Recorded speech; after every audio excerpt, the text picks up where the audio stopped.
So, hello everybody, and thank you for joining today's workshop session, which is session 4 of our Bringing Museums to the Home workshop programme that's been developed and is being delivered by the University of St Andrews.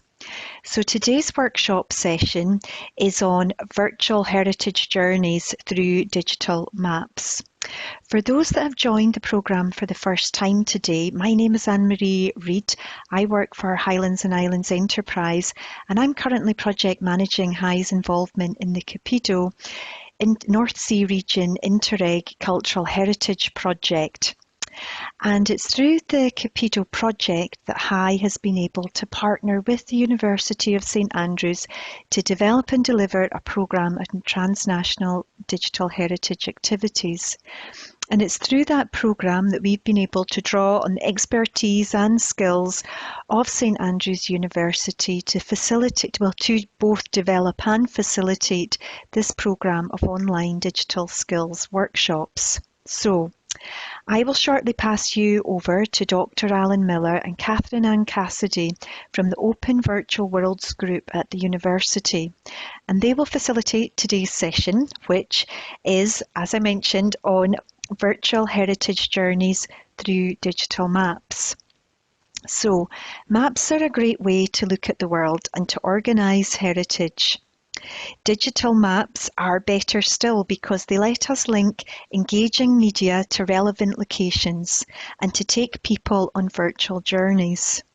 What is more, millions of people use digital maps, such as Google Maps, every day, making it easy for them to join virtual heritage journeys that we make.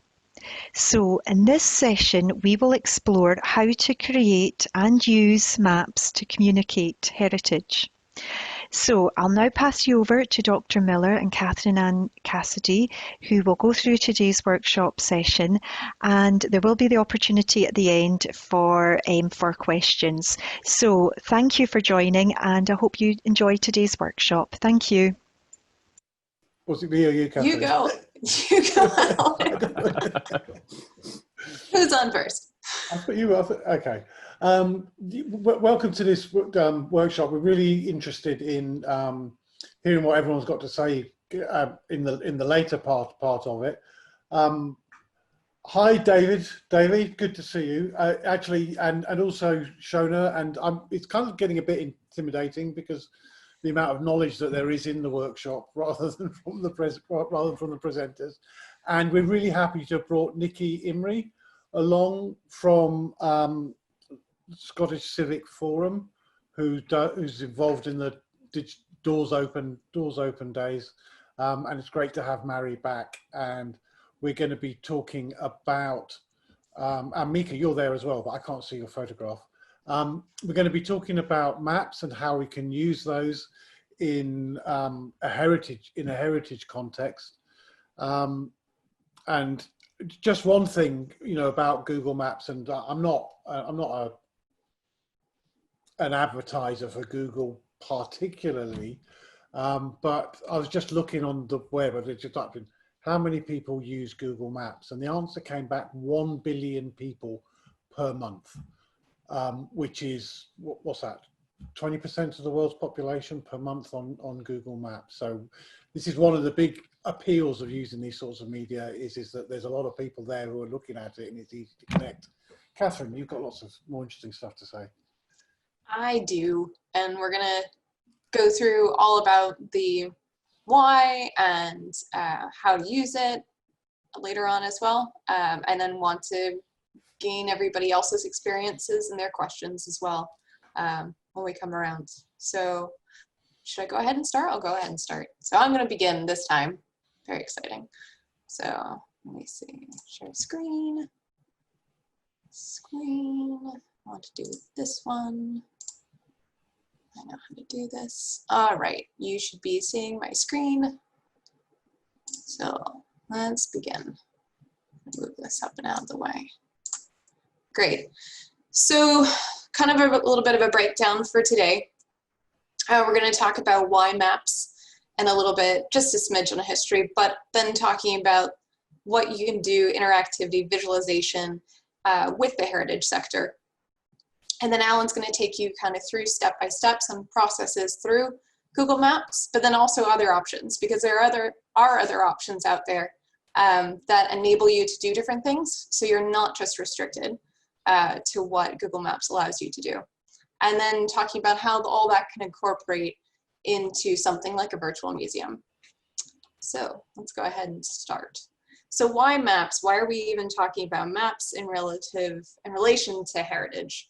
So maps historically, but then also now, are a fundamental way we understand the world around us. We've been trying to do this since, 6th century actually, beginning of maps, to really understand the world and everything and relating to it around us. So it's great for spatial understanding. It can give context to and relate multiple items together on a single platform.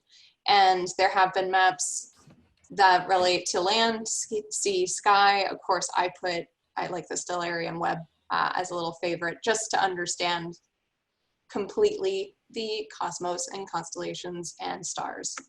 So thinking about why have there been maps? Well, it's mostly because of need. So in exploration, but also with trade, and also with battles as well. So we have some really great examples of wonderful maps. So like this Tabula Rogerina, which is from a Moroccan geographer, which shows a really, really, really complete look of Europe, of Northern Africa, of Eurasia, and that's all because of trade maps and getting information from traders on the sea. So, and then another example would be our Napoleon. This is kind of like a Napoleon's March to Moscow. It's a bit of a mix of a chart and a map, which is actually quite cool, and shows the decreasing size of the army marching closer and closer to Moscow, but it also shows the temperature and also shows the geographical location to where the army was at any one point. So talking about it in relation to heritage, it actually lends perfectly to the digital domain. So we're not able to have anybody into our museum right now, but you're able to have people come in and look at what your heritage, how it relates to the world. So it's easy to explore, able to watch different things with it, listen and interact. And by engaging or linking engaging media to the relevant locations, and then you can create these virtual journeys for them. And you can use the local experts to add to these platforms. So like if you wanted to have Google Maps is completely open for people to edit and to add. So therefore, and that's how it gathers more content. So you can really have the people that know the most about it be the ones putting that information out. So it's active, it's reactive, and it's informed. And then you can use the data that you hold in your collections as databases for new maps. So you can use that kind of information that's being held there to create new media, to create new content. And you can use that through something like OpenStreetView, which is, or I'm sorry, I put the wrong thing. It's OpenStreetMaps, which is an open source mapping system. So, and who uses it? So lots of people use it. So this is just an example of UNESCO using an interactive map to show kind of the disbursement of all their World Heritage sites, and gives different kinds of options to be able to look through to see themes, different criteria, different categories, and what kind of they have media linked with it, with photos and video. You can see how some of them are danger, like in danger. And so you can go through and see those things relative to each other. And so another fun one, and I know James will like this one, is the National Library of Scotland. Has lots of fun things to go through and really go and explore. I really like this comparative OS map to the satellite map, so you can have it look and move at the same time. If I had a video or if I was doing it on, I'm not going to do it now, but it's quite cool because it moves at the same point and same time and zooms in with the same tiles as the satellite. So, and an example of being reactive and not, regardless of what you think about it, but within pretty much minutes of the now infamous statue of Edward Colston in Bristol being removed by protesters, it was location was changed to into the river and was permanently closed. So that's something that was very reactive to circumstances that were happening. Like just really was just minutes. And actually I tried to go on, and I think it's actually removed now.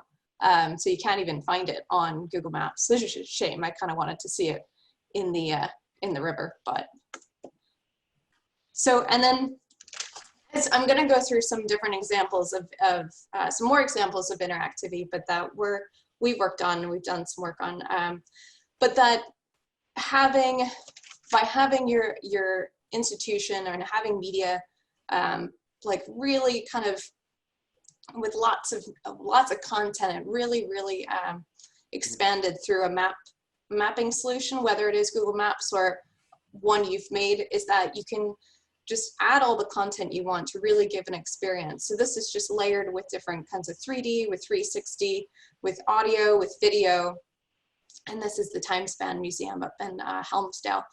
But that you can give a more intimate experience to somebody rather than just, oh, okay, like that was a quick little Google search. This is just more of a like, hey, if you can't come through the doors of the museum, you're getting quite an experience through this.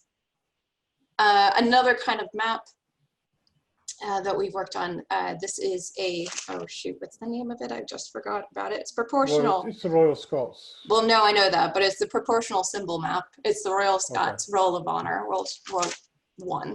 Yes, thank you. But it's what it does is that as you zoom in, this is all pulling from a database.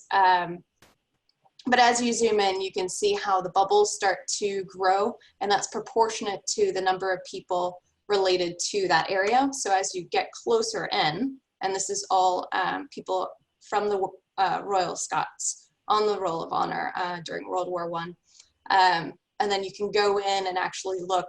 We've created a database, but you can see how on Inverness, much higher number, and it grows or shrinks with the number of people that are affiliated with it. And another kind of use for a map, this is the Virtual Museum of Caribbean Migration and Memory.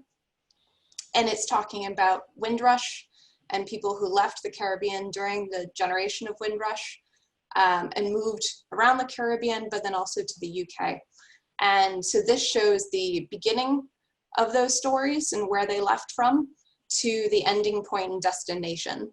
And under those points, you have, we've done it with stories and video of people's stories. So then it becomes way more of a resource that people can add their own stories to. But it's just a different way to use points and to use maps to tell your narrative that you're trying to get across.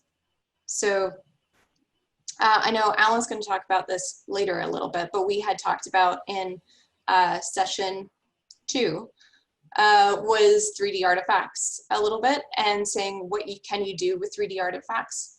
With Google Maps, they don't really support 3D as in clickable, movable like you can on a platform like Sketchfab. But we did talk about the value of having videos, of having photos of different objects. So you can put that on Google Maps. So just as a little quick, we'll talk about it later a little bit. Ooh, that's a bad photo. But this is just a photo of an object. But then on something like an open source map that you've created by adding your own content, you can implement things like embedding the 3D objects that then within the map can be fully interactive. So as an example, this is just part of the EULAC Museum's virtual museum, and with an object from Malawi in south of Chile. Cool. Did you want to add anything, Alan? Sorry, yeah, it was great to see those examples of different sorts of maps and the way in which they can be they can be used. And I suppose the thing is that one of the things I think that is exciting about doing this map and mapping is that it's really quite easy to pick up and also to get this information out there. It really is something that fits in with the sort of heritage at home model. It's something, you know, you can both make a map from home, and you can then get that map out to other people in lots of different ways. And so it's a quite I find it very satisfying. I mean, you know, even I can manage to make something that people you know, seem to want to look at. I mentioned that we got like that there's 1 billion people using Google Maps every month, but it's certainly the case that just in terms of raw numbers, we get more people, more views via Google Maps than in any other context. I think we got something like just over 2.5 million views, which is quite a big number, but it's not as big as what some of the players out there have. So, but I mean, I suppose, am I sharing the screen because we got more? Mm-hmm. Okay. That's representing 11,000 dead, and that was just the mechanics of loading that in. That wasn't all typed in individually, but also you showed the where you could find the lists associated with places. They also I think they click through to the war grave, so you can kind of do a sort of investigative thing on each person there. And the different medals received as well. Yeah. Different medals. And the Windrush thing is interesting as well. I think the 22nd of June is the anniversary of is it the departure or the arrival of the Windrush? But it's 22nd of June, and I was thinking we should really try and do something to mark that. So really open to ideas on that. So, but yeah, I'll talk about Google Maps. I'm not really sure how many of you have. I'm sure some people will know a lot more about this, and maybe others are kind of like interested in it in the kind of newness of it. But I wanted to look at 3 things to do with Google Maps. One was connecting. Now, I don't know if you've not got a Gmail account, you need a Gmail account or some equivalent in order to get the best out of Google Maps. And they're free accounts. So I would suggest that if you're going to do work with Google Maps, it's a good idea to get yourself a new account, or to get your organization a new account, if for no other reason than each account gets some free storage, which is useful. And so if you have a new account, then you can just set up, you can use that storage for this single purpose. And it's really straightforward and easy. As always, these PowerPoints will be they'll both go to Expo North, and they'll be on the Heritage Studio group to look at. But you just need to open Google and choose the option from the right-hand side, right-hand top, to create a new Google account. And when you do that, you need to give it a name. I've given it the name My Museum, and then fill in some details, email account and the like. Then there's a verification process. So I've given it a phone number, it texts me some numbers, and then we start. You might notice that when we ended up with My Museum 64 rather than My Museum. That's because somebody, unsurprisingly, already had My Museum at gmail.com. And that gives you a spanking brand new Gmail account with which to play with Google Maps and Google Street View and other things.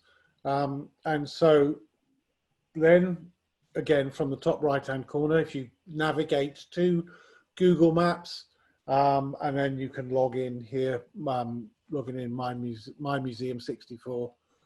My museum is logging in with my museum 64 at Gmail, and so that's an email that you can use to send to me. And so then looking at Google Maps itself, got two things here really. When you open up Google Maps, in the top left-hand corner, there's a hamburger menu, three lines, and that gives you a whole bunch of options here, including how long does it take to get places through bicycling, where are your places, timeline, where have you been to, and all of these things. Two areas are of particular interest, I think, from a heritage perspective. One is your contributions, and the other is your places. Okay, so if we look first of all at your contributions, we can do four things of relevance. We can add photographs, we can write reviews, we can edit places, and we can add places. Okay, so I think that this is, first of all, this is great. Is that so we can just go to, we can search to find a place on Google Maps, and once we found that place, we can add photographs to it. And so here's an example. For example, you just pull up a dialog box, and you can choose between uploading photographs, taking photographs from your phone, or your photographs. These are photographs that are already been uploaded into the into the system. So you can choose those, and you can associate those with a place.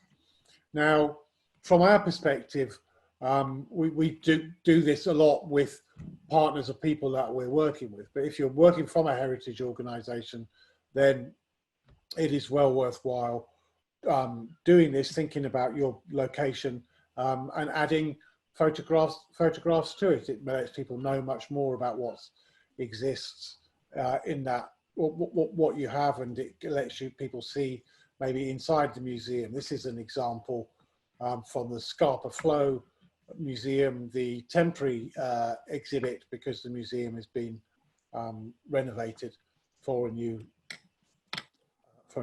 thing. Okay. Secondly, we can write a review. So we can write a review of your own place, or write a review of other places. You just right click on the place and choose write a review. You can give it 5 stars, give yourself 5 stars, write some text, and upload some photographs. Now this does two things. So one, it creates a review on Google Maps that people can go and look at.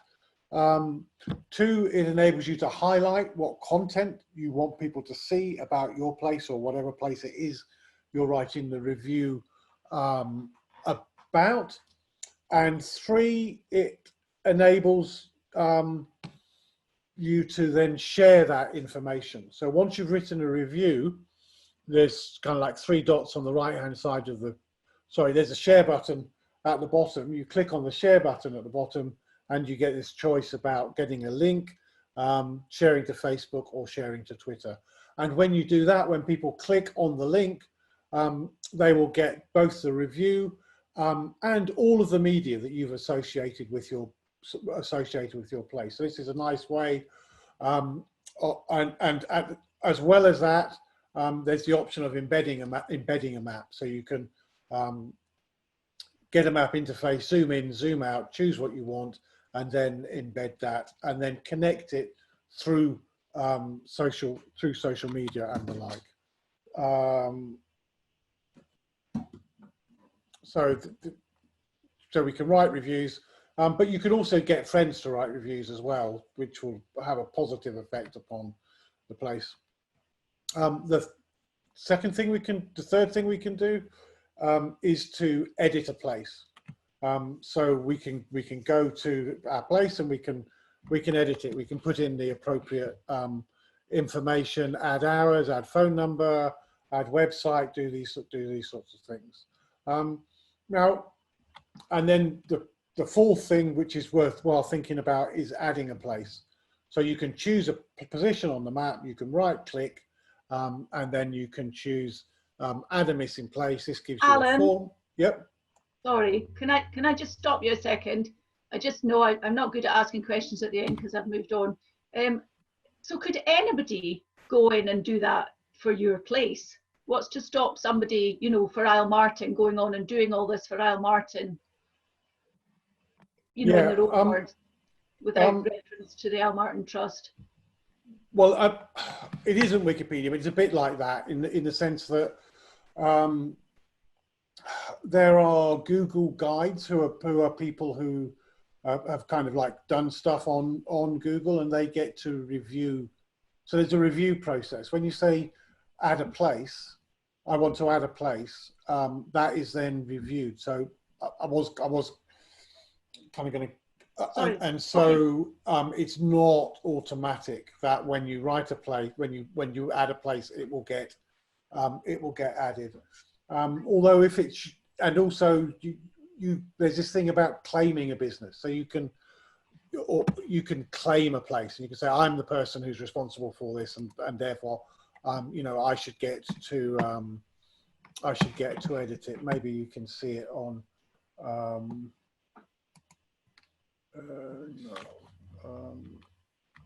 on this form. Anyway, sorry. No, It's a great question.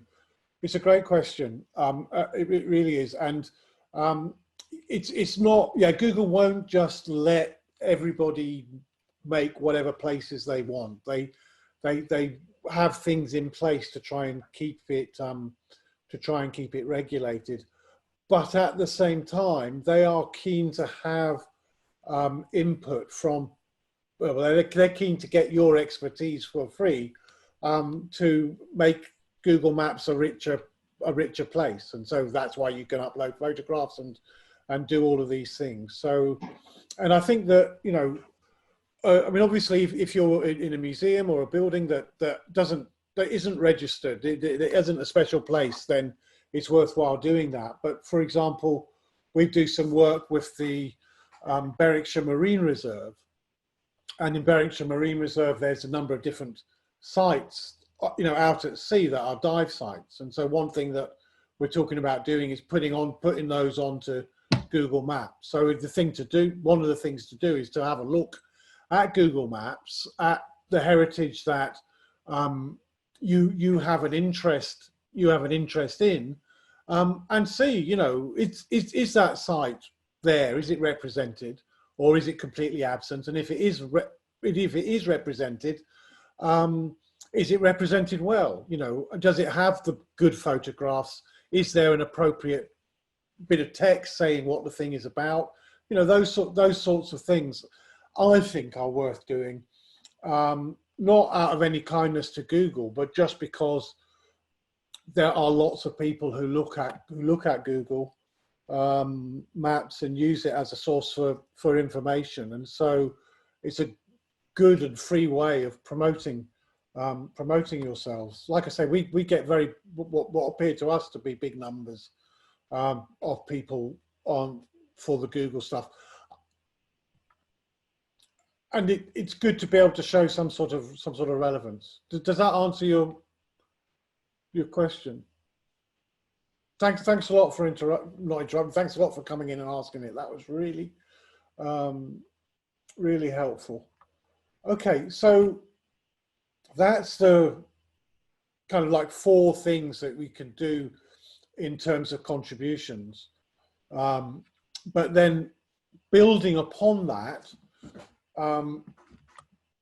we can also kind of, in a sense, do some sort of curation. So we can create lists, and we can create maps of our own.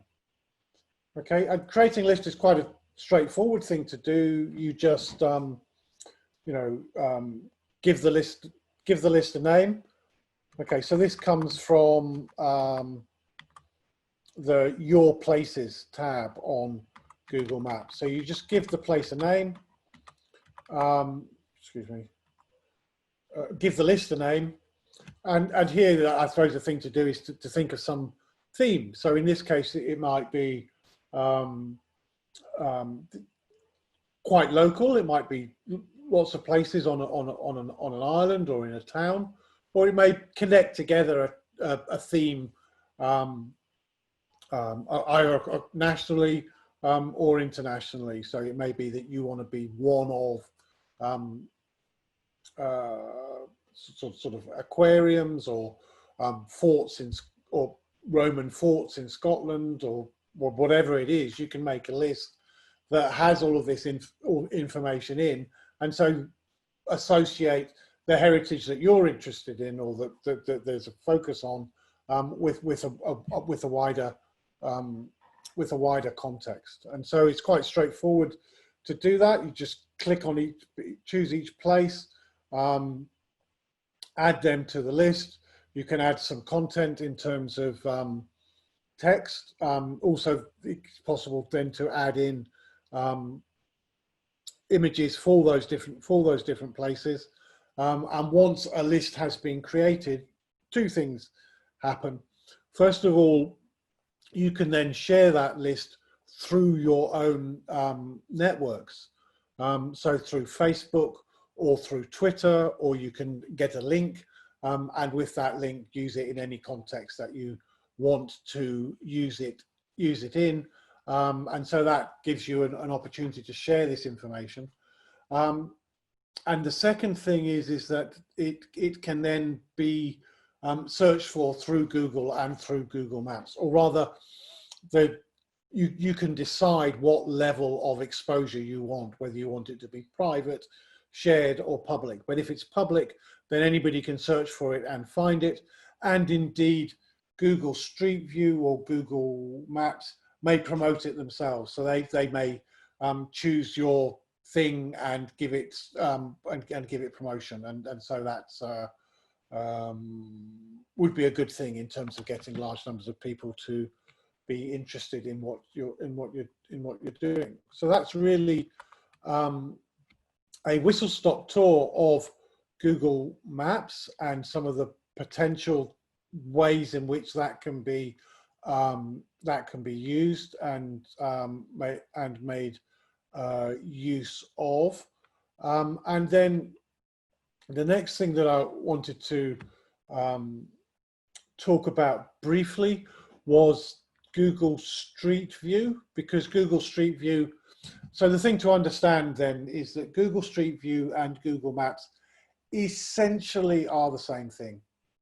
So when you upload something to Google Maps, it will become available in Google Street View. And when you upload something in Google Street View, it will become available in Google Maps. Except that Google Street View just deals with 360 images, whereas Google Maps deals with 360 images, normal images, videos, and a range of media. And Google Street View is good for the 360 images. And both in Google Street View and Google Maps, you can access this via the web, and you can access it via apps. So there's a Google Maps app, which is well worthwhile putting on your phone, because it has some extra facilities beyond the Google Maps that you would get through a browser. One of which is that you have the ability to write captions for photographs that you've uploaded, which is quite nice. It lets you do a little bit of commentary on the images that you have uploaded. But Google Street View then is the application that, if you remember from session 1, that was the application that we were making 360 images with, or that we can make 360 images with.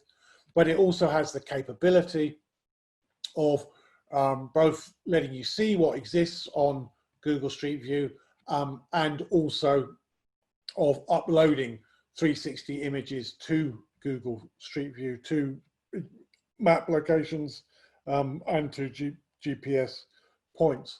So this is a map, this is a Google Street View map. And I think it's quite interesting to look at, and it really illustrates one of the things about Google Street View that is that there are a lot of 360 images that are out there, and as you can see, you know, Spain, Ireland, United Kingdom, France, Poland, not so much Germany. I'm not sure. I'm sure there's a reason for that. Hungary, Romania are very thick with it, but then large bits of Russia, most of Africa, China, and India have a lot less of these 360 these 360 images. But then actually, if we look closer at home, what we see is that most of the Street View stuff is taking place on roads, which means that by and large, it's not showing what's inside of buildings, it's not showing what's inside of museums, and it's not showing what's on archaeological sites.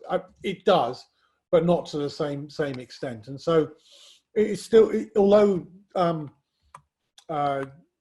you know, we're in the sort of thick of it with regards to Google Street View, it is still the case that you can go out with a 360 camera, you can take a photograph in a place that no one has ever taken one before, put it up on Google Street View and get significant hits. And even if people have done that place before, you can provide a new perspective on it, and again, people will look at it and be engaged by it. So this one here, again, it shows some of the images from the Scarpa Flow museum, temporary museum. Okay, so how do we put an image onto Google Street View? Sorry, how do we put a 360 image onto Google Street View? Well, the first thing is to download the Street View app and to install it. The second thing that it's worth doing is to connect the phone to the computer. So you can do this using a USB lead. And what this should enable you to do is to, from the computer, to be able to access the phone's file system, and from the phone to be able to access the computer's file system. It's a fairly straightforward operation, but may vary a bit from phone to phone. But once that's done, then you go to the app on the phone, and generally, if you're wanting to put things onto Google Street View, it's best to use the app. So the connection between the app and the computer is really there to enable you to access the 360 images that you want to access, assuming that you haven't made them on your phone in the first place, or you haven't got them on your phone in the first place. So what you do is if you go to the camera icon on the 360 on the Street View app, you click on the camera icon, and from that you choose import images. Okay, and from the import images you can do two things. You can import images that are in a specific location on your phone, and that location you need to look inside of the Street View app to settings to find out where it is, or you can navigate through menu system to find images that are on your computer and to import those. So you choose up to 25 images. You can choose more than 25, but it'll only import 25 at a time. So you might as well just do that. You then go private, which sounds a bit weird, but when you're on the home screen of the app, at the top there are 4 tabs, and one of the tabs is private. So if you choose the private tab, you will then see the images that you have uploaded. So you select the images that you want to upload, and then you upload them, and that they will then appear inside of Google Street View under your profile, and will be associated with the places that they should be associated with. And that is the core things that you need to do in order to upload it. There are a few gotchas. So one gotcha is that this works best if you are you making 360 images, using 360 images from that you've made in the Google Street View app, or that you've made using a well-known camera. And when you were using that, like the Theta or the Insta360 that we talked about previously, and they will be recognized as 360 images. Sometimes they're not recognized as 360 images if you've kind of like made a 360 image in some more esoteric way, and then we would need to address changing the metadata that is in the image, and that's not a difficult thing to do. It's just a series of steps, and we will have a guide for those series of steps for injecting metadata, so that at literally any image that can be, well, not literally any image, but 360 images can be put up. The other gotcha is that the images need to be at least 5K. So that means on the horizontally 5,000 pixels and vertically 2,500 pixels. If they aren't that many, then sometimes Street View will reject them, and sometimes it will accept them. But it's best to have that many, and also the images need to be under 75 megabytes in size. So they can be quite big. So it can be like 16K by 8K. So you can get some nice high resolution images onto Google Street View, but not absolutely huge, huge images. So it's a little bit tricky, but we're here to help. So if you have a go at uploading some and share experiences, successes and difficulties in the Facebook Heritage Studio Facebook group, or pop us an email or something like that, then we're happy to help. So and then this is an example of a map made in Google, which shows it's from the EU LAC, so it shows some 50 odd sites that are associated with that project, and this could be shared and media embedded in it. So I think that's what I've got to say. I'm kind of aware from a practical basis, we've kind of focused on Google Street View. I do want to say that we do have a mapping database and archive that we've been using to make interactive apps, and this has some significant advantages over Street View with respect to the sort of media that it will handle and the interactions that it will support. And also I'm aware that there are things like GIS and story maps, which are attractive from a heritage perspective. But I think Nikki's will be able to tell us a little bit about some of that side of things for the next 5 or 10 minutes or so. So I was, thinking of maybe handing over there.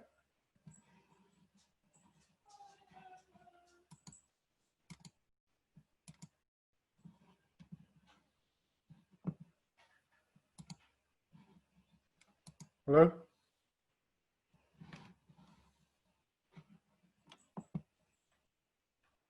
Do you want me to say something just now? Yeah, that would be great. Great, okay. Hi everyone, my name is Nikki Imrie. I'm currently the maternity cover for the Diverse Heritage Project at the Scottish Civic Trust. And I can talk about two separate sort of things at the moment with this particular hat on. Quite a few of the heritage projects and architectural history projects I've been involved with over the last decade actually have used mapping in one way or another to share either research, archival material, or community projects. And as you probably know, Scottish Civic Trust organises Doors Open Days, and there will be a new map, which Alan and his colleagues are currently working on. A new interactive map is coming soon to the Digital Doors Open Day, to the Doors Open Day website, which you might, I'm going to try and share it on the screen right now, but it's disabled. If I may do that. Am I allowed to do that? Yeah, I think so. You should be able to, yeah. Brilliant, thank you. It just wasn't letting me. Do I need to stop sharing first? No, I think I'm just farting about. I need to get on the right place. So that the Doors Open Day website is www.doorsopendays.org.uk, and the map is usually found under Find a Building. If you remember back to the UNESCO map that Catherine shared earlier, the Doors Open Day map kind of is hopefully going to do something similar, in that there will be different kinds of content available through the different pins on the sites of buildings that are going to be, and other sites that are going to be taking part in Doors Open Days this year, all across Scotland. You might have seen the press release just from the end of last week that most of Doors Open Day this year is digital. So what we're trying to encourage now, and this is if you haven't signed up with your regional coordinator and would like to, everyone is still accepting new participants, and you can find your regional coordinator under About, which is under About, and then it's the coordinators are listed underneath there. Sorry, it's under Hosting. So if you would like to take part at your venue, that would be really good. So we're hoping that there will be lots of virtual tours, 360 photography, and other ways for heritage sites and local museums to be accessed from home this year, and hopefully in the future as well through the new Doors Open Day interactive map. And what we're also currently recruiting for and looking at is ensuring that there's buildings in different locations have translations into languages other than English, so that different communities can share those within Scotland and then outside of Scotland as well, and that things like physical accessibility links are included linking up to websites like Ewan's Guide, so that we're thinking about that sort of access as well. Doors Open Day is part of wider European Heritage Days, which is managed by the Council of Europe, which covers basically from Armenia, Azerbaijan and Georgia all the way through to the Azores, places taking part. And they use Bing Maps actually to pinpoint all of the places that are taking place that you can then click through to find out more about. So there's really not anything particular to share on the Doors Open Day website, but if you keep checking back into the next month, there will be lots more, there will be content coming in there quite soon. I can also share about another project that Scottish Civic Trust were involved, if that's okay right now. Yeah, this was using Esri Story Maps, which is a free online global information systems based application that you can use for lots of different storytelling projects about places. And this gives you the option of adding pins to mapping as in Google, and then dropping in different kinds of content, so images, drawings, photographs of all sorts, video, audio, and anything you want really.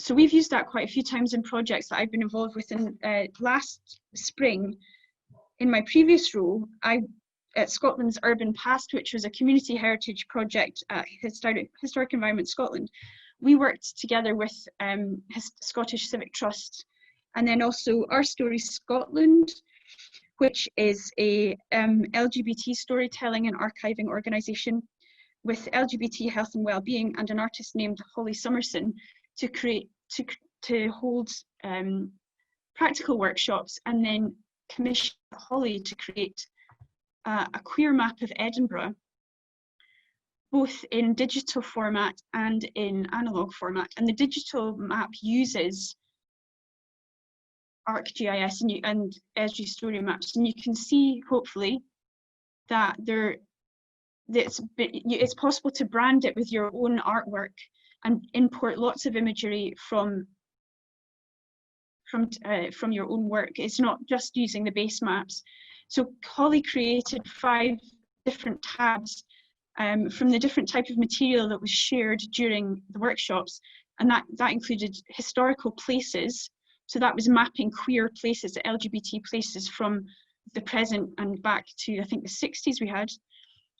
We also had venues which are often very short-lived and have particular meaning to people at a particular time in their life. So there's these places that are, you know, fixed venues around the city at certain times were mapped, but we also mapped personal experiences, and different colours were used to do this, where people had all sorts, you know, coming out experiences, first kiss, all sorts of discussions, really, really personal and quite harrowing in some cases. So we're thinking about places in Edinburgh that might be known for completely other reasons, but these individual experiences had sort of queered the place, as it were. And for that reason, we also included places that feel safe for people of all different LGBTQ plus identities. And we also looked at negative places. And quite a few of the negative experiences included, and you may be able to see that from the flags that were involved if you know your flags. The ones with the black and brown stripes at the top of the rainbow are for LGBTQ people of colour, so Asian, Black, South, Indian, Pakistani, whatever. And a lot of those intersectional experiences were to do with racism, so we wanted to interrogate all sorts of different experiences that people had had, and that included the negative ones. So that gives you kind of a very swift introduction to the sort of activities we did with and outputs that are possible with Esri Story Map. This could also be a living object. While there is a printout version, a printable version, this map could be added to, and we are planning to work with another group in Dundee to create a map for Dundee, so that then lots of different community members can share responsibility for adding the content in a digital way while we're all not able to meet. Because one of the important things about creating this map at the practical workshop was actually the joining together in a workshop to get to know people for networking purposes, and share stories in person, which obviously is much more difficult to impossible right now. The community mapping activity is really important to share identities and representations of places that don't usually get shared, and also things like emotional responses and the other senses that we don't normally think of mapping. There's a lot more things happening now, for example, with sound mapping of towns and cities. For instance, Pete Stollery at the University of Aberdeen does a lot of projects on that. So I think that's probably all I need to say.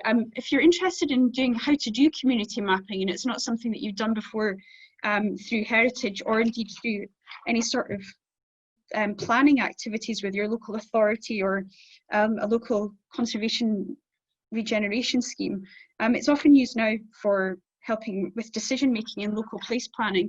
And we, in Scotland's Urban Past last year, we created several how-to videos, and this is one of community mapping, which is saved under the Historic Environment Scotland, on the Historic Environment Scotland YouTube channel, if you want to look that up afterwards. Those are all short 3-4 minute videos that share how to do things from the Scotland's Urban Past project. So yeah, if anybody's got any questions, please ask. That's me finished. Talk about another project that later if you want, but that's kind of it now.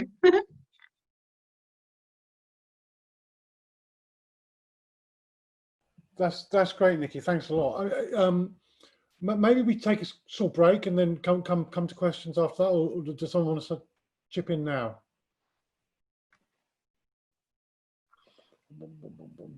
I think okay.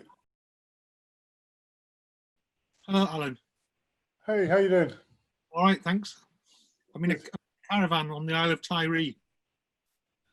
Oh, really? Where's Tiree? Beyond Mull. Okay. That sounds great. Have you been there for the last 10 weeks or? I've been, well, yeah. And I've been here for 5 years, but we got to go away a bit more regular before 10 weeks. What about yourself? Are you, where are you based? I'm in Leven. All right. It's quite an interesting, well, people are coming back now. Yeah. It's been an interesting time for things like this developing, though. Pushing Yes. digital skills. Well, I hope you found them interesting. Have you been to more of the workshops or? I haven't actually. No, this is the first one I've come to. But, okay, cool. It's a shame because I would have liked to have seen the first one. Well, they are all recorded. Are they available to watch? Yeah, absolutely. So if you go to the, well, I think if you go to the Expo North Facebook page, they'll be on there. Okay. And they're also in the Heritage Studio group. So there's at least 2 places that you can find for them. But if you just, I don't know, if you just search for the title, will the stream come up? Maybe it will. I did have a look, and I looked on YouTube because I saw that there was some other Expo North. There was a channel. The current, all of these are streaming through Facebook Live at the moment as well. So if you are looking for previous editions, when you go onto the Expo North Facebook page, within videos on the left-hand side, all of the sessions are just are listed there as records for it. So you can go back and catch up with the rest of them, and then we do have plans to scale these out moving forward as well onto other platforms. That's good. Yeah, I'll check that out. Cool. Well, we'll just wait for well, I don't think we need to wait. How you doing, Mary? Oh, hello, Colleen. Just a question. If we set up a list, which we're now very excited about doing after we were talking about that, can other people add to the list or update the list, or is it just a person who set it up that can do that? You can share it with people, and you can give people the people that you give it to can then edit it and change it Right. as you like. So you can keep it to yourself, you can share it with a group of people, or you can make it public. And Right. you don't have to. My creator who's just watching from Facebook says it'd be good to engage with online audiences and get them to add to the lists. So if we made it public, could they do that? I think that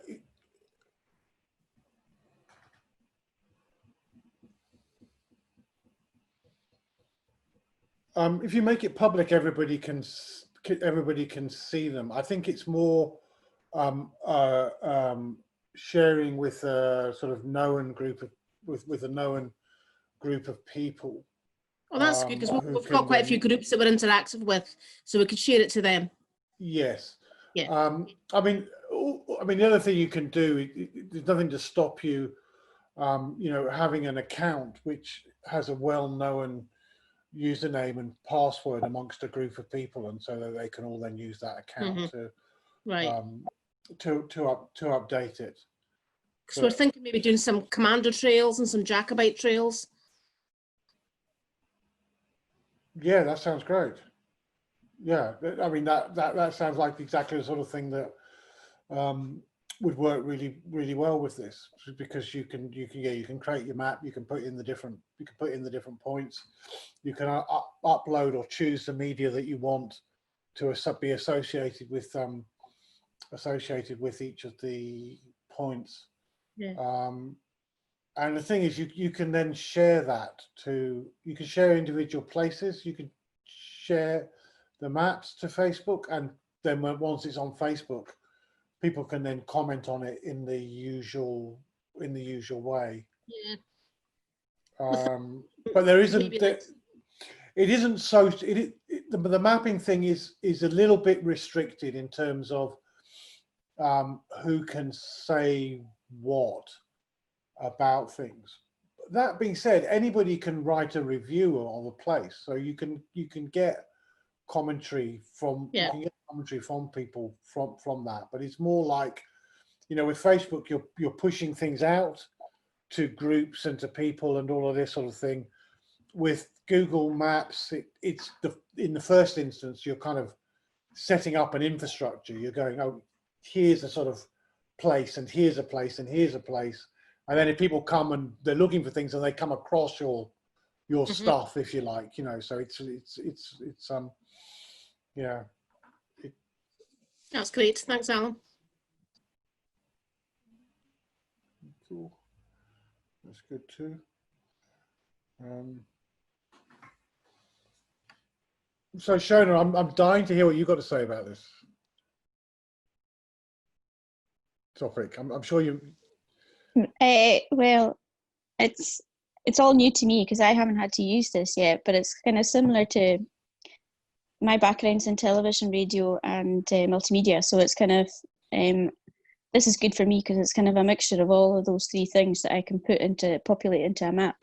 But the other thing I was thinking of was as well that the stories that I've already recorded that I put up onto YouTube, I can probably use, what was it, the ArcGIS website to kind of create a map of those stories.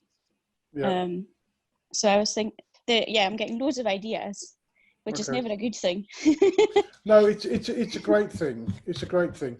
We also have this thing, cupidoeu.org, which is a sort of repository for data. So you can upload stuff into that, and that connects up with OpenStreetMap. So you can embed a whole load of information in that. That's what we use. We use something similar to that for the Scots, for the Royal Scots, but also it lets you connect up with galleries and things like that. So as well as having the mapping solution, it provides you with the gallery solution. So if anybody wanted to have a go at that, we'd be really happy to, you know, lend a hand on that. We'll maybe give it a bit more detail in the final session on virtual museums. Yeah, I plan to this week do some recording and going out and actually capturing some stuff to play around with. So hopefully I'll have some media to work with next week and the week after. Okay, well, that's great. That's great. Fantastic. Skota, Alan, yeah? Can I just ask you to explain the word embed? I don't really understand it. What does that mean when you said, you know, you could embed this map? What does it mean? Oh, okay. So a web page is made up of different elements, and when you get an embed option in either in social media or in sort of Google Maps, it gives you like a snippet of HTML, hypertext markup language. So it gives you a snippet of the language that is used to make these websites, which you can copy and then paste into the website. And so that will mean that on your page there'll be a little box with a map in it, or if it was embedding from YouTube, a little box with a video with a video in it. So it looks as though the map is part of the website, or it looks as though the video is part of the website, but it's actually hosted somewhere else. And so the place that is hosting it gives you the magic runes to put into your website to make it appear there. Does that make sense? Yeah, it's a little bit more complicated. But the other thing that you can do that gets a similar result is that just a straightforward URL. So that typically says, copy link. So if you choose copy link, and then that link, you paste it into Facebook or paste it into an email, then when somebody clicks on that link, it will take you to the place where the link has come from. And that's maybe slightly more straightforward way of connecting what you're doing with what's on the map or what's on YouTube or what's on a 3D gallery. Yeah, I mean, I've done that. I've shared links, and they pop up with the picture, and I understand all. It's just that word embed that I just wasn't sure about. Thank you. No problem at all. So that's great. But I know Skota has you've been doing some stuff with maps, Skota. Yeah, hi. We've been using it, or I've been using it more as the My Maps function in Google Maps to add on. Okay, backstory. We are talking about an old monastery that was here in 1500, and to try to explain to people the wealth that was owned by the monastery in that time, we want to use the farms, because they owned quite a lot of farms, but the farms are not exactly the same today. Like the landmark of this farm is not the same today as it was in 1500. So we used My Map to make shapes. So now we can see the difference between the landmass they owned then and the landmass of the farm today. So you can see how that has changed. But we also looked into the traveling routes, because some of the farms that they owned are days away from where we're situated. And for us modern people, it doesn't really make sense why they would own a farm all the way across the glacier, over the mountain, across the glacier, down to the seaside on the other side. So we use, again, shapes and lines to be able to track it on a map, so you have a nice overview of all the traveling routes, so how they connect, and we see now the net of all the travel routes. So we've been using it quite a lot like that, but we also been using it in other projects just to mark down places, the connection between places, because it is easy to use when you start. You're going to make mistakes for the first few times, and then it just starts to be easy. And then you can actually take all this information and transport it to a proper map, to a hiking map if you want. So everything you do in My Maps or Google Maps is something you can use somewhere else as well. So yeah, that's pretty much what we are doing. No, that's great. So that's interesting, because so what you've been doing is taking shapes, and putting those shapes onto Google Maps. So you can do so you can do a bit more than just put down points.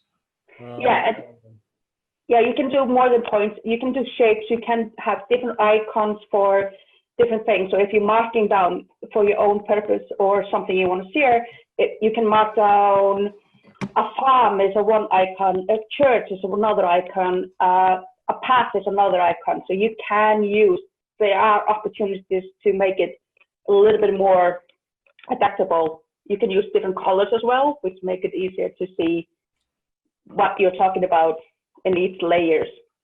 And just use layers, just different layers for everything. It helps. Yeah. Okay. Yeah, that was one of the options for the maps, was to have different layers. I didn't really talk to that, but it's definitely there as well. Nikki, were you trying to get in there? Did you? Okay. I don't know. I think Katie was looking to ask something, and then Katrina afterwards as well. Hi, that was really interesting. Thank you. And interesting to see the Scottish Civic Trust examples of in youth, which is really good. I'm, after having been inspired by the Round Me website, I've been thinking about how to plan an event in September in the Orkney Science Festival using photospheres and an island tour on one of the small islands in Orkney. And I just wondered on Round Me if you can point me in the direction of some examples that have a map but have several different photospheres, and it would lead people around a certain route. And then that I know that you could, I would want to embed audio and video clips in the photospheres. But I just wondered if the map and the spheres could be a set route that you would, as if you were going on a tour. Yeah, absolutely. We can do that. That can be done. I mean, so one way of doing, so there's two things here. One way of doing that is to use the is to put all of the photospheres into Round Me. Round Me actually makes use of Google Maps. So if the photospheres that are uploaded have GPS, have the right metadata, it will put them onto a map in Round Me itself, and you can then connect these up, so you can jump from one to the from one to the other. And an example of that is if you search on Round Me for the St Andrews Preservation Trust. Yep, that's an example of a set of photospheres that have got connections between them. There's no audio and video, but there is text, and it's the same sort of principle for that.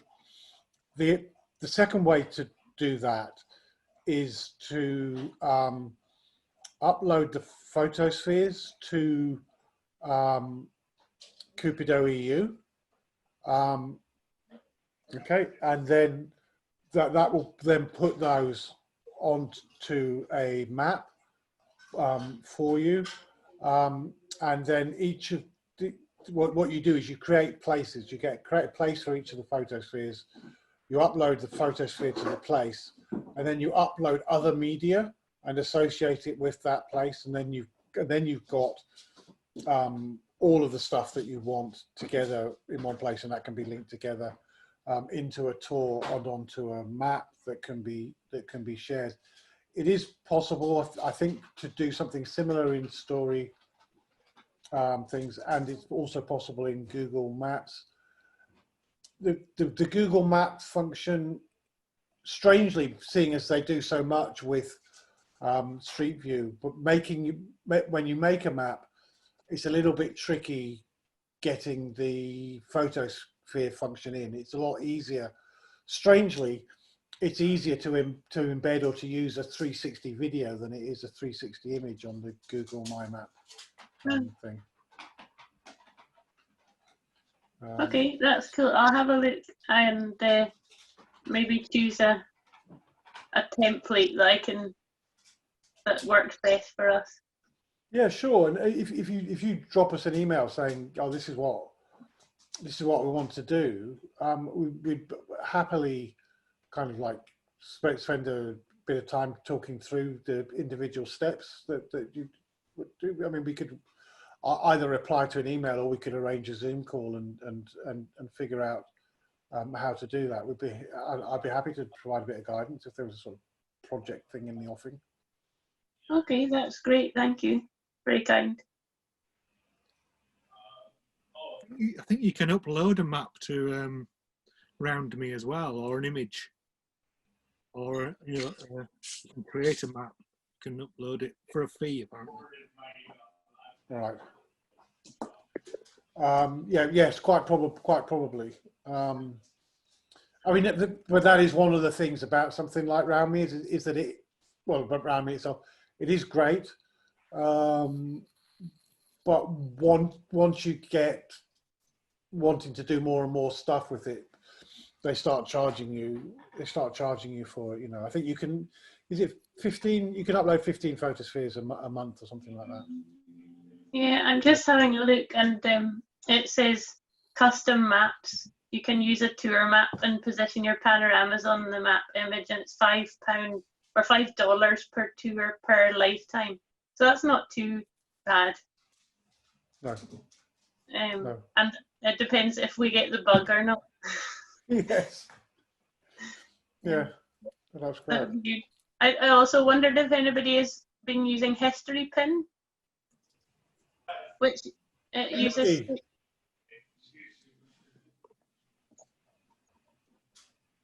Nikki, you've been using History Pin, you say? Not personally, but I do know of some projects that were using it, which is probably not that helpful. University of Glasgow did, their archives have several tours that they used History Pin, and I think my favourite one, if you search for University of Glasgow archives on there, is that they actually followed using archive material, photographs from a collection that they look after. They followed the journey of a trip photographed through Edinburgh and the Lothians in 1914 in real time in 2014, and I thought that was a really nice way of using it. So there's a photograph pinned to each location, and it uses Google Maps and Google Street View as well, and so you can compare what the photograph taken in 1914 looks like with what Google Street View looks like today at that location, which is really interesting. And the other thing, that going back to the LGBTQ stuff, Historic England had a project a few years ago where they did research on LGBTQ plus heritage places, and then they invited sort of in a crowdsourcing way to people to pin places to a history pin map all over England to collect community valued places as well as official sort of places. So there's absolutely heaps of things on History Pin, and I don't think it's particularly complicated. I think it is because it's like Google Maps. The process Alan has shared already is the same. I've uploaded a few pictures, and the thing I love about it is being able to slide from modern day back through, and it goes sort of transparent, and then it goes back into the old photograph. But yeah. I've never really done anything else with it than that, but I could see a lot of potential for it.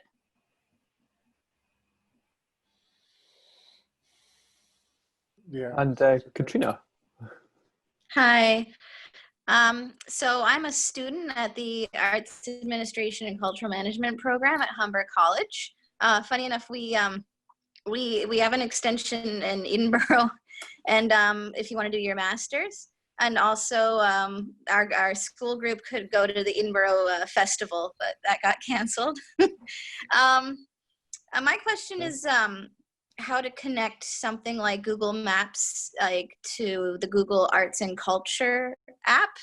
It seems like a lot of heritage sites and museums are creating these kind of layers where you can walk around as if you're actually there. And I'm just wondering, is there a way to connect that? I'm not sure of the exact process of getting in on the culture thing. But I can certainly look that up for you. But I mean, I recently did the arts and culture, the Google Arts and Cultures for Edinburgh Museum, and the main thing that they do there is to have a lot of photospheres inside of the museum, and you can then click through. So you're on a photosphere, and then you've got a connection which goes on to the next photosphere, and a connection which goes on to the next photosphere, and you can, in that way, do a tour of the of the museum. Now you can get pretty close to that just with vanilla Google Maps, right? So that when you upload your Google Maps, you do so using your it will use GPS to position those. Now, GPS doesn't work particularly well inside, so it will probably dump all of the photospheres at the doorway of the building or some similar thing. Now, fortunately, you can go, when you go into the place, you can, so when you go into Google Street View, from Google Street View, if you choose the venue or the location, you get an option to arrange and connect the photospheres. So you can then go into that place on the map. You will have all of the photospheres marked. When you click on a photosphere, you can then click on another one to connect the two together. And so that means that when you go into the photosphere, you can jump onto the next one. And this is a good thing to do. Once you've uploaded a bunch of photospheres associated with the place, to go in and to arrange by hand their exact location, so you can, you know, put them where you want them to be, kind of overriding what GPS information there is, and then connect them all together. And that gets you a long way to what you've got with the Google Arts and Culture. The other thing that they do is have exhibits and exhibitions. Right. So, and again, what you can do in Google Maps, once you've uploaded these, work with the photospheres in Google Street View. But once you've uploaded them and once they're in Google Street View, they will also appear in Google Maps. So if you then go into Google Maps, you can then upload photographs of artifacts and things that are in the museum, or just flat photographs of what's in the museum, or videos as well, and put all of those in there. Write a review. So write a review of the museum, of the place, give it 5 stars, but then write some text about it. Once you've done that, you can then share that. And if you share that link that you share, what people will get is all of the things that you have made that are associated with that place on Google Maps. So they'll get the photospheres, they'll get the videos, and they'll get the images all sent to them as a link. When they click on the link, they will get all of that information down a sidebar with the map there. And I think that that's probably as good as what you're going to get out of Google Arts and Culture. I could well be corrected on that, because I don't know as much about it as perhaps I should. But certainly you can do a lot with Google Maps and Google Street View down that road. Okay, thank you.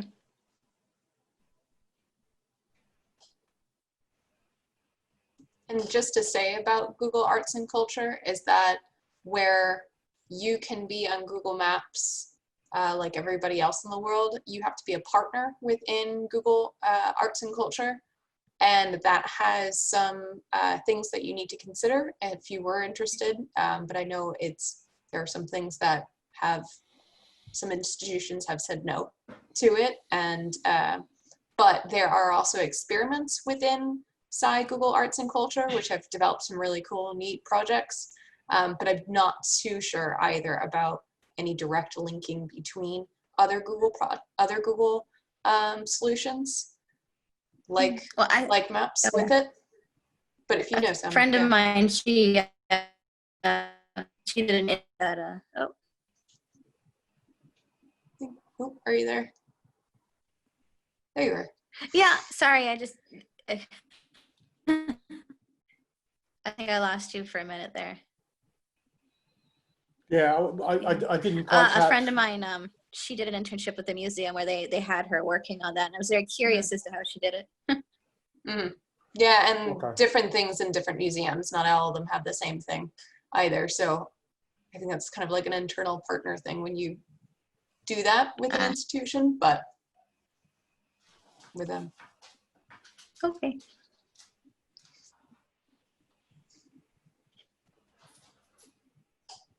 Yeah, I think it's often a good idea to, if you want something from Google, write to them and say, because they can only say no, and sometimes they'll say yes. And I know with Timespan Museum, they one of the things that you can do is apply to get. They have these kits that you put on your back with a camera on that does the photographs, and so as you walk along, it takes hundreds of 360 photographs as you go.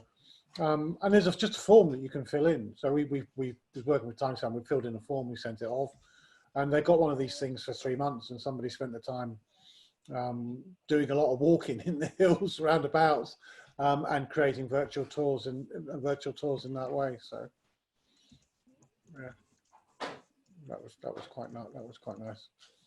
I'm kind of interested because sorry, are there more questions? Have I missed? Yeah, Asa? Yeah, I was just going to say, and it's maybe something you've already done, and I can't think of the word for it. I've been trying to Google it, but I'm obviously past having a brain now. A list of all these words that you're using, the GIS, the story maps, just a list of all these things and just a brief description of what they are, I think would be, sorry, I've got the wrong glasses on, can't see you. There we go, would be really helpful to me, looking back on the 8 workshops, just a list of all the jargon and what it means. You want this kind of jargon debunk, debunk the jargon. Yeah. Would that be helpful to put that in the Facebook group, along with resources and such as with? I mean, it's maybe something you've already done, but I know that that's one of my struggles with this is you're using words that I don't understand. Of course, yeah.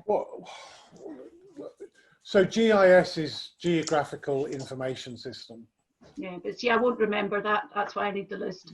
It's about geography. Yeah, we'll do a list, but I mean, feel free to what does that word mean? Yeah. Type questions. I'm always really welcome. Are there any other we can debunk now? No, as I say, Alan, I won't remember. I can hardly remember my own children's names, so I need a list so I can refer to a reference tool. Okay. I'm really bad at names too. I call my children. But one of the good things about this form of meeting is that everybody's window does have their name on it. Yes.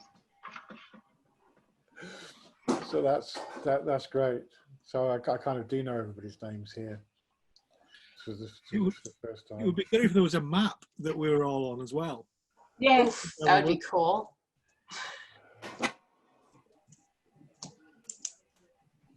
Have a participant map.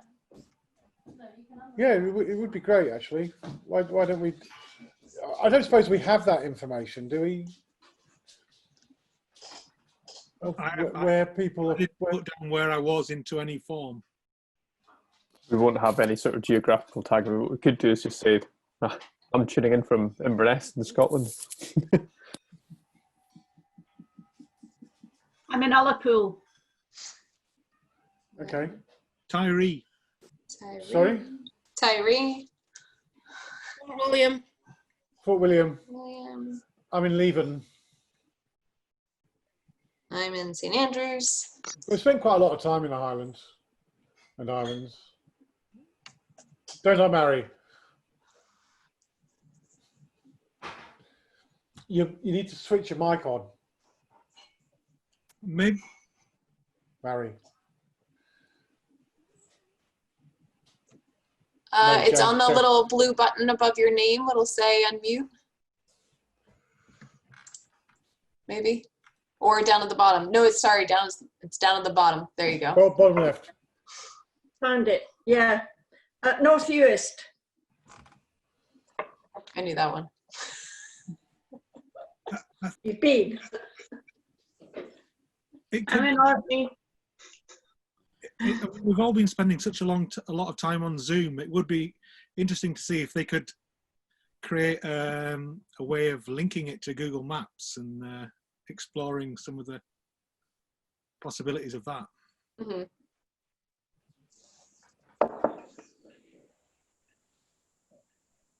Will Zoom want to do that? I keep thinking somebody must be, and I'm thinking Scottish, but even just something that isn't American, somebody must be creating a version of Zoom. I would love to see a Scottish version of Zoom. You know somebody that's working on that, Alan? No. Well, I mean, we did have done in the past, but no, no, I don't. Yeah, it would be great, but I would pay to use it happily. Would you? Yeah. Okay. Well, I kind of like Zoom. Yeah. Zoom. Zoom with a kilt. Zoom with a funny accent. No, yeah. Well, we'll have a look around and see. I'll have a look around and see what alternatives there are. But I think I don't have a problem using Zoom because it's. You don't. Everyone has. Well, we have tried. As the two organisations I work for have tried everything else, and everything else is crap. I just think, you know, we need a Scottish one so we can be. I don't know how they make their money, truthfully, but we could be making that money and using it for heritage. Look, we could have a heritage Zoom platform.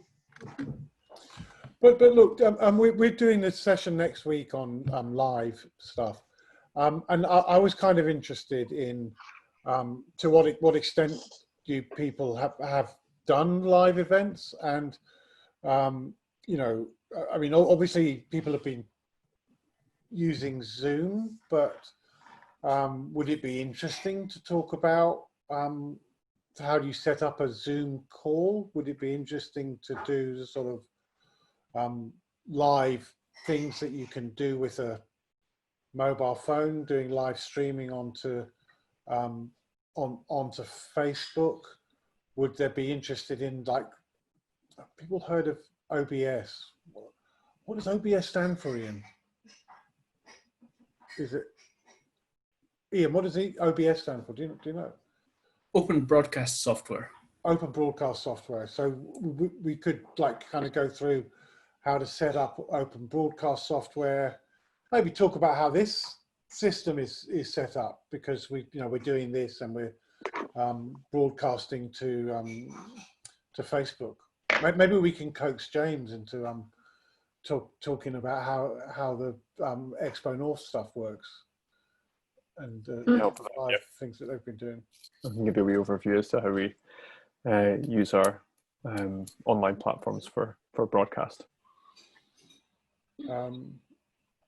So yeah, so I was just wondering if you wanted to give us some feedback on what the what might be useful in terms of a focus, or what sort of things you'd be. Maybe you're just not coming next Thursday anyway, because live is passé. Have you used Mentimeter, Alan? Sorry? Have you used Mentimeter? No, I've neither used it nor heard of it. What is it? It's an amazing thing. I went to a webinar workshop thing that sort of people more local to me had organised, and it was around sense of place was the title of the thing, and it was about people coming up with a branding, if you want to call it that, for an area, and these people had worked with big companies and whatever, and I'd heard of Mentimeter, but I'd never seen it in action. And during the workshop, they were able to do polls, do word maps. Everyone was able to be interactive with what they were doing. It was incredible. Has anyone else used it? No, it sounds really good though. It was really good, really good. It's worth it. It's a free thing. You basically, everybody that you want to do it, you give them this code. So really, you need 2 devices to use it. So I have this little laptop that's serving me quite well today, but doesn't always. And I have a big computer screen that doesn't have a camera. So I was on my big computer screen and I was typing in. They'd asked us, we talked about beaches. So they said, everybody type in their words about beaches. So everybody typed in you know, their words about beaches into Mentimeter, and it all popped up on the shared screen. So it made this beautiful mind map of all these words about beaches. But you could do polls, you can do all sorts of different things with it. You know, so you can have graphs that, you know, if everyone answers the question, the graph moves, and oh look, more people think this than that, and it's very clever.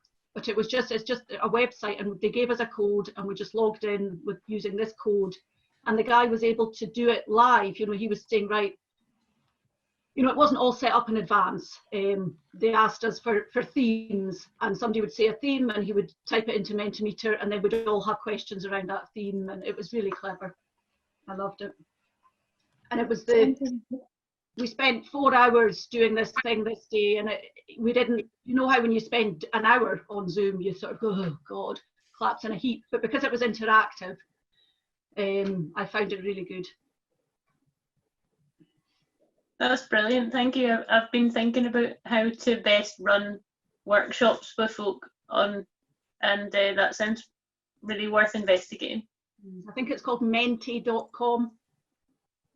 Okay. There is something called Mentimeter, which sounds like it. Yeah, MENTIMETER.com. You maybe just mishearing me. That's what I'm saying. Yeah, Mentimeter. Makes remote work easy. Creative interactive presentations of meetings wherever you are. Yeah. Okay. It's got 80 million users, so. Yeah, I think I've heard of that. Yeah. What do people think about Zoom then? Are people using Zoom? Yeah. Clearly here. Yeah. I was going to ask about how to do talks and things, because obviously one of the things, I like this because you're able to share the screen as well at the same time, but not because of the council's security settings, Zoom isn't allowed to be used, so I'm using my phone to be able to do this Zoom call.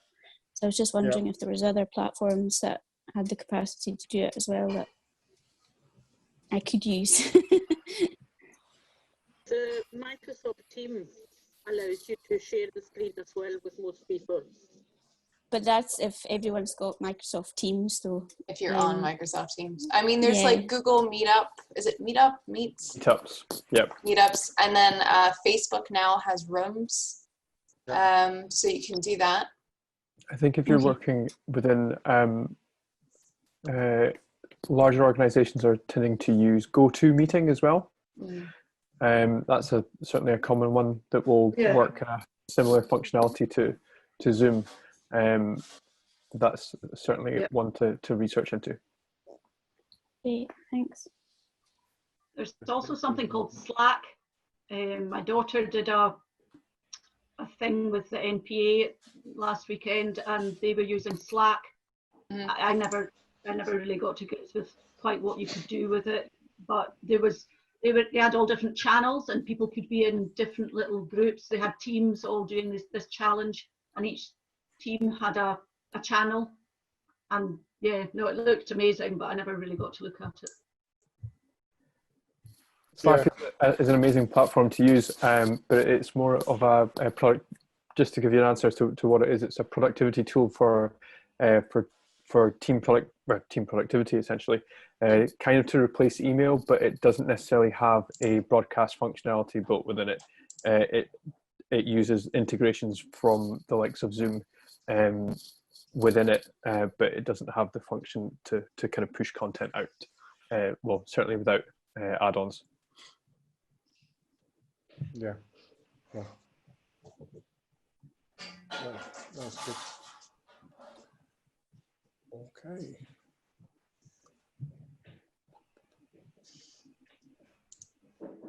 Do we have any last questions for the end of the day? I think I have one last question. When you create your maps or any kind of layer, do you ever use a survey to ask people what they think of it, or do you just kind of put it out there? I think one friend she sent me like I think it's something monkey survey, and I did that to tell her how I thought about what she had done with her map. and I gave her some advice. Yeah, it depends on projects. If it's different projects that we do, we'll usually have some kind of evaluation. A lot of it is just putting it out there, but it's based on previous evaluation. You know, and for us being part of a university, usually it's tied into some academic work. So then evaluation is a big deal. But you know, that's where reviews can come in too. If you're like, you know, you've created a bunch of things and put it onto Google Maps. But, you know, you can have people review your place as opposed to like reviewing how you've done your content. But if you wanted to, and like, yeah, SurveyMonkey or different ways to, there's different free ways. Google has survey functions as well, to be able to build a survey and send it out. So you can have some feedback. That's a whole session on its own, isn't it? Yeah. Doing survey and evaluation. We will have some resources that will be useful, that might be useful if you're thinking about doing things like that. I mean, so yeah, SurveyMonkey is great.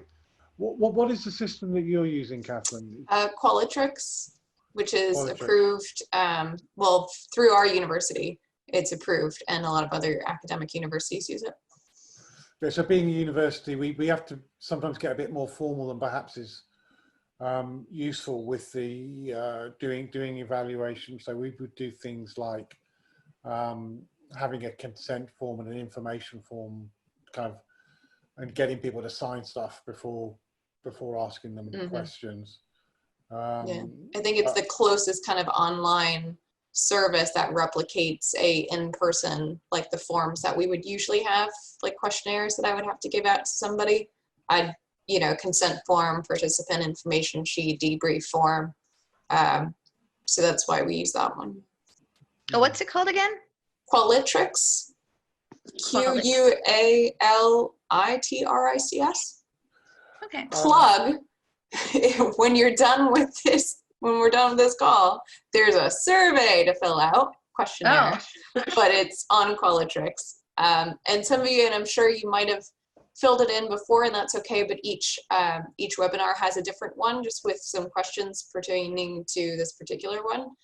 So that'll be available. It's on the Expo North event page, but then also on the, I'll put it in the comments under the live video, but it's also under the Heritage Studio group if you want to join that, and we've broken it down into units, so then you can go into that specific unit for the session and can find those. But that's all comes right back to us for evaluation to see how these how this series is going.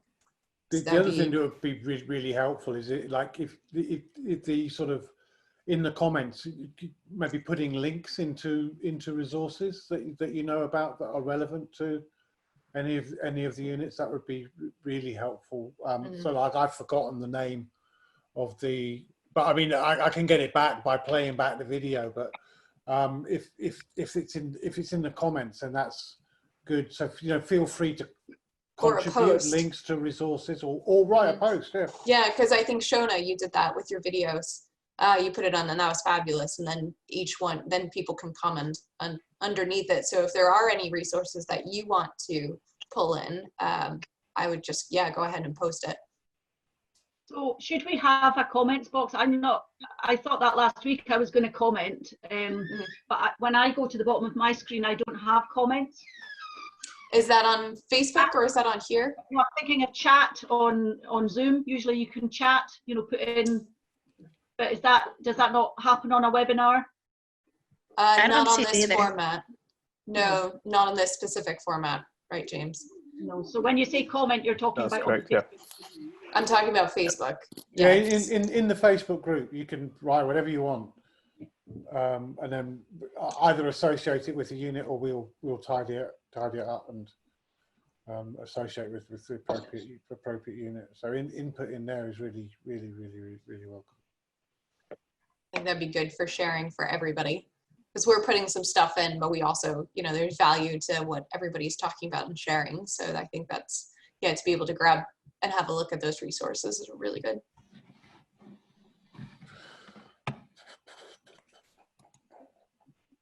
Super. So, any more for any more? Colleen, she's gone. Can you tell us very briefly what Thursday's meeting is going to be about? Okay, so I think what we'll do is do a quick survey of the different things that are available for doing conferences, what the functionality is, plus and minus of those, and it's kind of like the different ways in which it is possible to go live and broadcast out to people. So, you know, using Zoom, using Facebook, using YouTube, using a I don't know what you call it, using some sort of relay system which lets you spin out to lots of different things. And I think we will then go through a step-by-step of going live on Facebook, and how to do that in a way that's going to get the best feedback and best audience, and then of hosting a webinar type thing like we're doing here, and then connecting those two things together. So we'll talk a little bit about OBS, the broadcast software which lets you do some of the sort of fancy stuff. So that's what I was thinking. But I mean, by all means, feel free to say, you know, Alan, that's not really what I'm interested in, or this bit of it sounds interesting and this bit less so, and we can try and focus on it.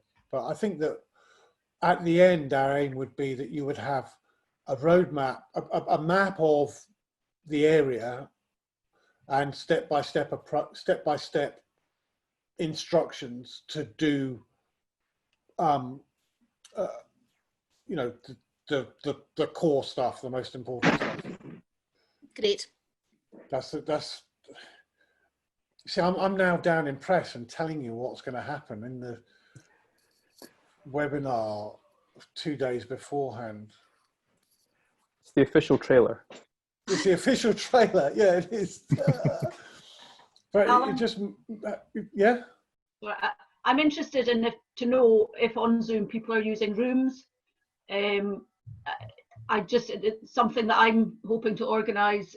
You know, would be really good to be able to use rooms, but it's quite expensive, and I'd just be interested to know if people are using it and how effective they've found it. I think Expo North are a professional outfit, and they use rooms.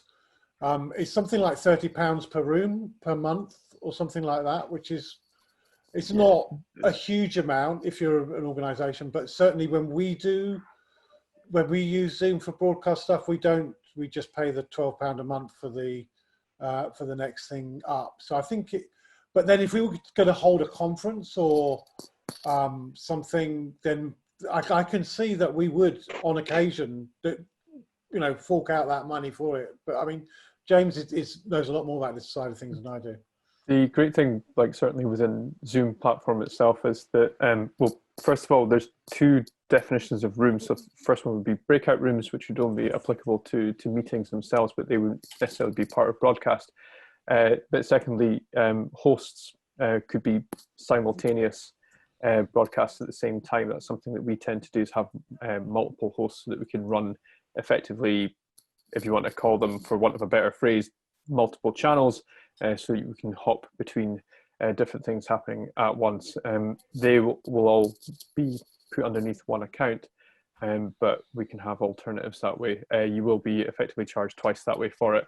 And then another one, the second tier with pricing when it comes to Zoom, which is, you're asking how they monetize these platforms, is that you need to effectively know the capacity of the audiences that you're looking to achieve, because they have these sliding scales that go up, and that determines your cap per host. And again, if you want to have multiple hosts with multiple webinar capacities, that kind of makes a kind of double whammy in pricing increase. So definitely have if you are to go down the pricing route of using a platform like this, do a wee bit of thinking in advance and a little bit of advanced research as to how big a capacity and how much of a simultaneous audience you want to reach out to, certainly from a streaming point of view. And if it's rooms themselves with breakout rooms, that's something that would be only applicable to internalized meetings, nothing that would be necessarily broadcast out to the wider public. Yeah, I think you can get a lot of the webinar functionality by broadcasting to Facebook. So you can have your kind of small Zoom account and then broadcast to Facebook, and then everybody on the planet who wants to can watch it, you know, in a sort of webinar format, but without having the interaction that you would get by this sort of format. So I kind of think that there's a sense, you know, if you're doing sort of, even if you want a big audience, you can get a big audience if they're interested, without forking out. Bolt it straight on the back of Facebook or YouTube. I'm not thinking about broadcasting. I'm just thinking about a meeting with maybe over 100 people that would give you the possibility of breaking that down into smaller groups. So that would be the breakout rooms. Oh, so like sort of yeah, sort of discussion groups in a bigger meeting. That's certainly something you can just facilitate within the sort of meeting admin panel. Like you can put people in separate ways and then recombine them at the end of it. It's quite powerful and useful to do. Could I just ask very quickly, there's two things. One, just a bit, if you're going to be covering video editing, and not in a really deep way, but, you know, in terms of if you've got raw video, just sort of how to top and tail it and get the key bits and lose the stuff that you don't really, isn't really adding value. I've very recently downloaded OBS, the free version of it, because I've discovered I need to do that, but I'm floundering a bit. And the other thing I wondered was, I mean, the contents and the suggestions have all been really interesting and fantastic opportunities to, you know, interpret heritage. But I'm just wondering, you know, especially in the economic times that we're all in, if you've any thoughts on how to monetize any of it. I mean, I know in some ways that's maybe a dirty word, you know, because it's heritage and it should be freely available. But, you know, when you've got organisations that are struggling for their survival even before the pandemic, are there actually ways of, you know, making money from at least some of what's going online? I'm not expecting an answer to that just now. I'm just kind of tossing it in as a potential, you know, topic. Are there any sort of examples of things that are working or haven't worked elsewhere that we could draw on? They are great questions, actually. And so on the video, yeah, I really think we should put in a segment on that, and also on audio recording and using Audacity, and kind of making the how you would maybe put together some audio with a photograph or with a short bit of video, and put it into a video and use it. Really the sort of process that Catherine has been doing with the 3D objects. And I think it would be, maybe in the session on virtual reality, we could take some time to step through that process in some detail. But I'm glad that you asked that, because it was something I was thinking about, like how do we fit this? How do we fit this in?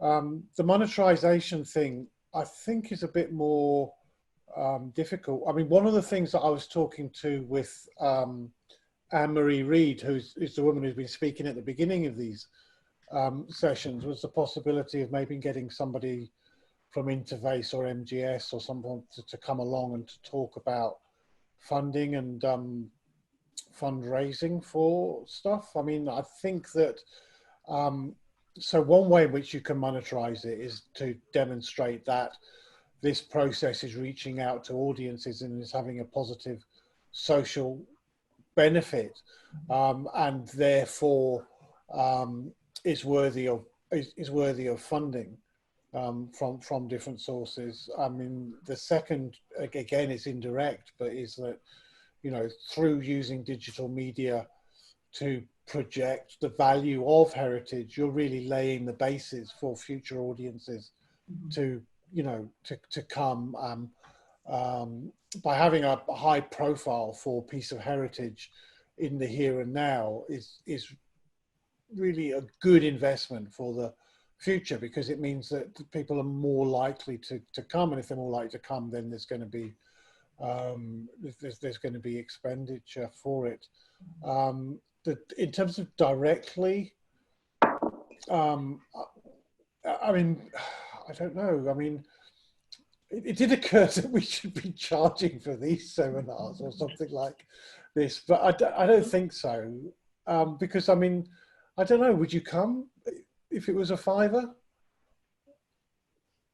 I think it depends on the audience, doesn't it? Because a lot of people are so strapped for cash that it possibly wouldn't work in that context. But if you get high, I mean, even on Facebook, if you get really high figures, and YouTube, if you get really high figures, viewage figures, then it does start to, you can start to make arrangements that you get money per click and things like that. My advice would be is have a free and open and as good as possible digital profile, and find some way of making it easy for people to give you money if they like what you're doing. So I would be very cautious about charging, because I think the exposure is of value in and of itself. But if you can make it easy for people to make a donation, maybe crowdsourcing. Maybe, do we talk about crowdsourcing? Is that something that would be interesting for people? Yeah, good. I definitely think crowdsourcing with regards to this would be a value. We at Expert North have got some guides for crowdfunding models, and they could be of use. I could put some links into that further down the line, as well as digital specialists who are able to advise for best practice with crowdfunding models. Yeah, that sounds really, really interesting to me. I'm also interested in like museum development, and maybe just trying to make access very donor accessible. Your institution. I think you definitely want to make it easy for people to give you money. Yeah. Because if it's difficult, then they're not going to find a way. And it shouldn't be that hard, you know. I mean, all you really need is a PayPal account and an email address, and you know, and people can send you money via email, and so you can put you know, you can put a donate button and people on a website or something, and people click on that, and away you go.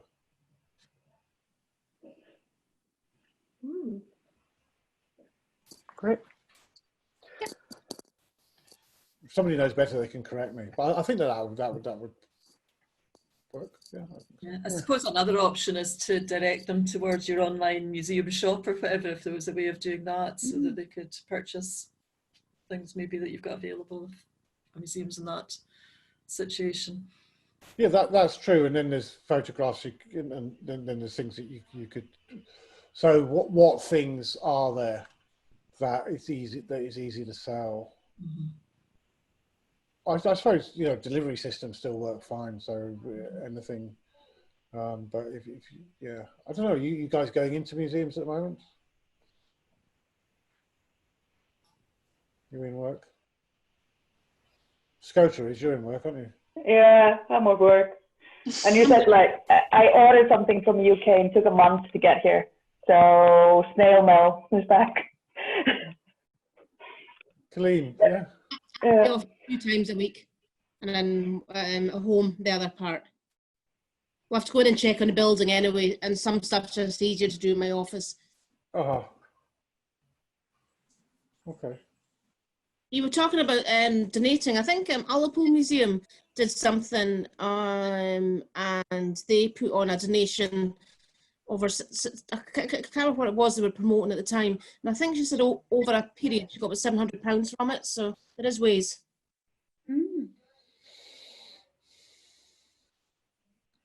That's interesting. Okay. I don't know how much time people have, but if there was a way of making additional content that you could use a platform like Patreon to create additional content that, you know, your friends or whatever your patrons are going to be, or if you have a friends group already of your organization, that might be a way of getting donations. Extra. Yeah. I'm not an expert at all. Okay. So we should maybe think about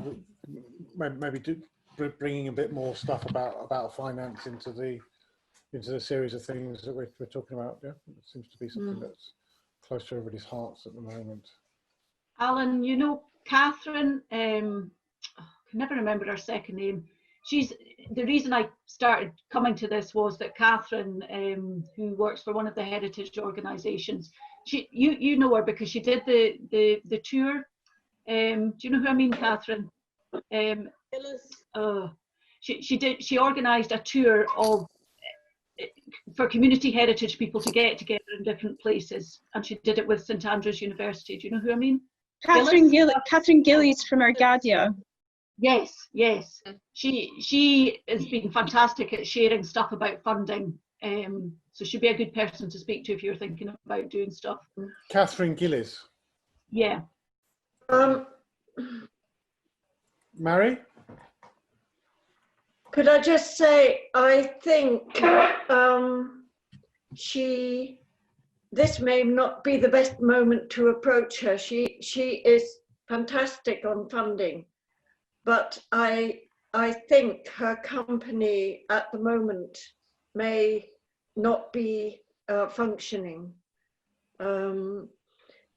She is has been our museum mentor, but we've recently had a letter from her which has indicated that Arcadia it may be that company or one other company, but she and Annie Tunnicliffe and others she's worked with are at the moment not working. I don't know the reasons.